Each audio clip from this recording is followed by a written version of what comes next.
मरियम नवाज़ जो है ना वो एक प्रेशर ज़रूर रखती हैं और वो चाहती हैं कि उनको ये पता हो कि अगर कोई चीज़ आगे पीछे होगी तो वो नाम लेंगी and she will call them out. Having said that जब वो ये करती हैं तो वो एजेंसीज़ कह लें, एस्टेब्लिशमेंट कह लें कि वो फिर जो है ना ज़्यादा करीब हो जाते हैं खान साहब के साथ या फिर पीपीपी के साथ डील करने को फिर जो है ना तरजीह देने लगते हैं। तो आई थिंक अब आप ये देखेंगे और राना सनाउल्लाह का बयान बहुत इम्पोर्टेंट है क्योंकि राना सनाउल्लाह जो हैं वो मरियम नवाज़ के से करीब भी हैं।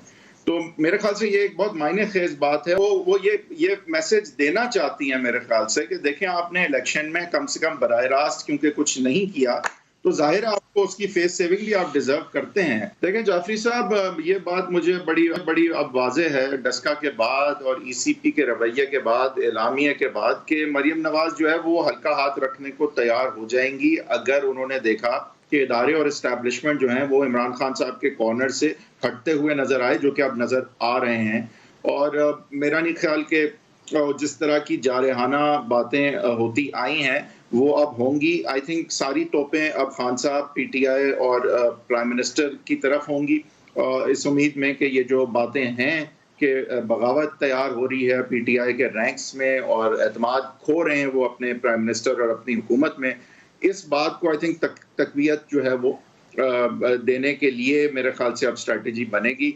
और सेनेट इलेक्शंस एक बहुत बड़ा लिटमस टेस्ट होंगे। ये बातें जो हैं ये फिर या तो बहुत परवान चढ़ेंगी या ख़त्म हो जाएंगी। अगर इलेक्शन सेनेट का बिल्कुल पार्टी लाइन्स पे उसका रिजल्ट आ जाता है तो मेरा नहीं ख्याल ये बात कोई बहुत दूर तक जाएगी। लेकिन अगर पीटीआई के लोग वहाँ पे हटते हुए नज़र आए और नतीजतन चेयरमैन सेनेट ऑपोजिशन का आ गया तो आई थिंक ये खान साहब के लिए बहुत सियासी तौर पे ख़तरनाक बात होगी और आगे नो कॉन्फिडेंस से लेके बहुत सारे ऑप्शंस जो हैं वो अपोजिशन के लिए खुल जाएंगे। तो राना सनाउल्लाह की बात मायने ख़ेज़ है, उन्होंने कोई अपनी दिमाग की इख्तिरा से बात नहीं की होगी। मेरे ख़्याल से ये एक आने वाले की तरफ इशारा है, आने वाले वक्त की तरफ कि शायद जो है मरियम नवाज़ इदारों और इस्टेब्लिशमेंट ख़ास कर के रवैये को अगर देखती हैं कि खान साहब से कुछ हटता हुआ नज़र आता है तो अप्रोप्रिएटली आई थिंक उनकी तोपें भी फिर सिर्फ खान साहब की तरफ होंगी और यही पॉलिटिकल स्ट्रैटेजी होनी भी चाहिए अब उनकी। सही।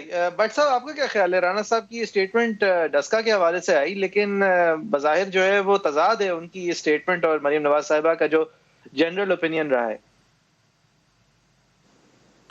असल में सर देखा जाए तो मरियम नवाज साहिबा का ये ज़रूर है कि इससे उन्हें मौका मिल गया है और वो अच्छी तरह इसको एक्सप्लॉइट कर रही हैं, इस्तेमाल बहुत अच्छा हो रहा है।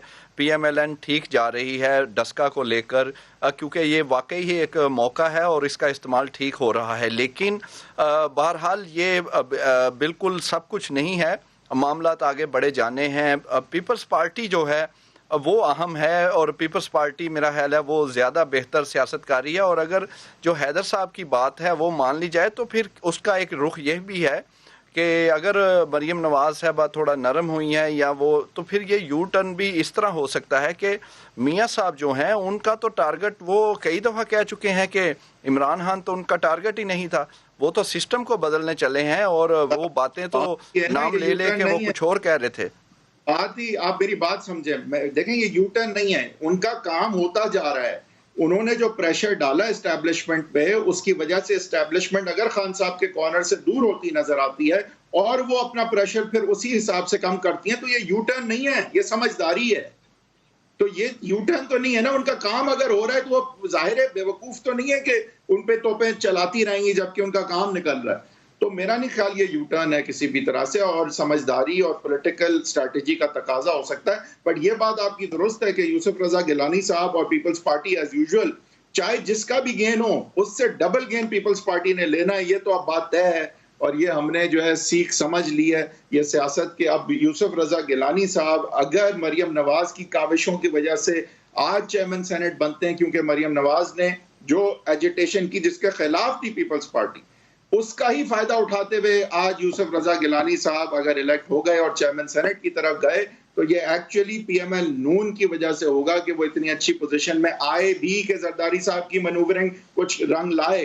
तो मेरे ख्याल से ये इस तरह मैं देखता हूँ इस चीज को। आप क्या देंगे? अच्छा, आपकी बात चले किसी हद तक ये सही भी है, लेकिन पीपल्स पार्टी को हम बिल्कुल ऐसे नहीं कह सकते कि वो पीएमएलएन की वजह से उन्हें फ़ायदा हुआ। अगर फिर इस तरह है तो फिर मौलाना फजलुर रहमान का भी, उनके बारे में भी लोगों का ख्याल ये है कि फजलुर रहमान जो हैं उनकी वजह से पीएमएलएन को फ़ायदा होता है, क्योंकि जो स्ट्रीट पावर है वो बेशक उनके पास है। वो लोग लाने, अभी तक पीएमएलएन लाते के ही नहीं पास है लोग। लाहौर का बहुत बड़ा जलसा था जो वो नहीं उसे अच्छी तरह वो सामने ला सकी, चीज़ें बंदे नहीं आए। लेकिन ये ज़रूर है कि इस वक्त इनका मोराल हाई ज़रूर है, इतना फ़ायदा ज़रूर हुआ है। और लेकिन खान साहब भी दूसरी तरफ बैठे हैं। और तीसरी बात ये है कि ये यू टर्न इसलिए है कि एक तरफ आप कह रहे हैं कि हमने सिस्टम को बदलना है। अगर आप ये कह रहे हैं कि आप इनकी सपोर्ट ना करें, एस्टेब्लिशमेंट का ही कह लें कि हुकूमत को, तो ये तो मेरा ख्याल है गलत बात है। हुकूमत जो है प्राइम मिनिस्टर के अंडर है सारे, उनको सपोर्ट क्यों ना करें वो। सियासत से निकालना है, अगर एस्टेब्लिशमेंट को सियासत से निकालना है, वो निकलती नजर आ रही है, तो आप सिस्टम यूं ही बदल रहे हैं ना। इसी तरह बदलेंगे ना सिस्टम को, आइन में तो रद्दो बदल की जरूरत थोड़ी है।